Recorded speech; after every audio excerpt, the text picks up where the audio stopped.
উদাহরণ 3 কি কইছে সংখ্যা রেখাত √2 অবস্থান নির্ণয় করা। তো আমি প্রথমত একটা সংখ্যা রেখা আঁকিলো।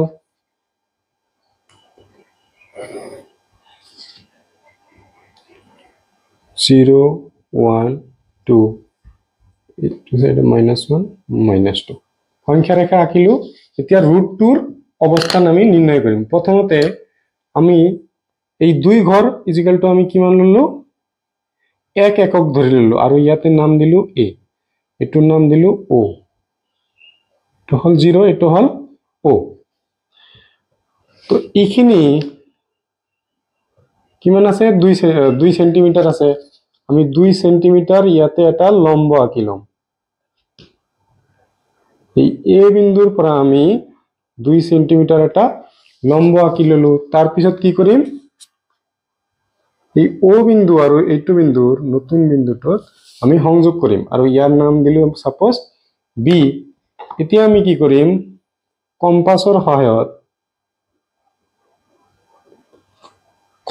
সহায়ত আমি এটা এনেকুৱা অৰ্ধবৃত্ত আঁকি ললো আৰু এইখিনি আমাৰ কি হৈ গল এতে নতুন নাম হৈ গল c।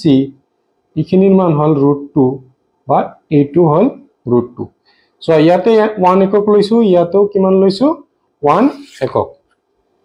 এতিয়া লিখিম যে let OA = 1 একক। আৰু আমি কি কৰছো AB কাৰ উপৰত লম্ব আঁকিছো OA এৰ উপৰত পাৰপেন্ডিকুলাৰ চিহ্ন দি দিলো আৰু AB = কি হৈ যাব 1 একক।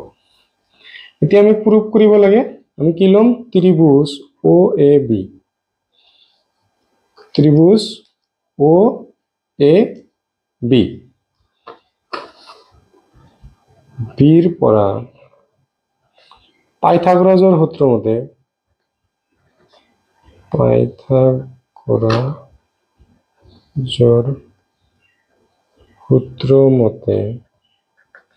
পাইথাগোৰাছৰ সূত্ৰ কি আছিল সমকোণী ত্ৰিভুজৰ ক্ষেত্ৰত কর্ণ স্কয়ার = লম্ব স্কয়ার প্লাস কি হবে ভূমি স্কয়ার। ইয়াতে কর্ণ কি আছে এতে কর্ণ হল OB স্কয়ার। লম্ব কি আছে ইয়াতে লম্ব আছে AB প্লাস ভূমি কি আছে আমার ভূমি আছে OA। এতিয়া আমি জি দিয়া আছে তার আমি মান উলিয়ে বহাই লম। OB আমার দিয়া নাই, AB এর মান দিয়া আছে। AB এর মান কিমান 1 একক। আমি OA কিমান দিয়া আছে 1 একক। OB 1 স্কয়ার মানে কি 1 আৰু 1 এর ইনটু কিমান হ'ব 1 মানে 1 + 1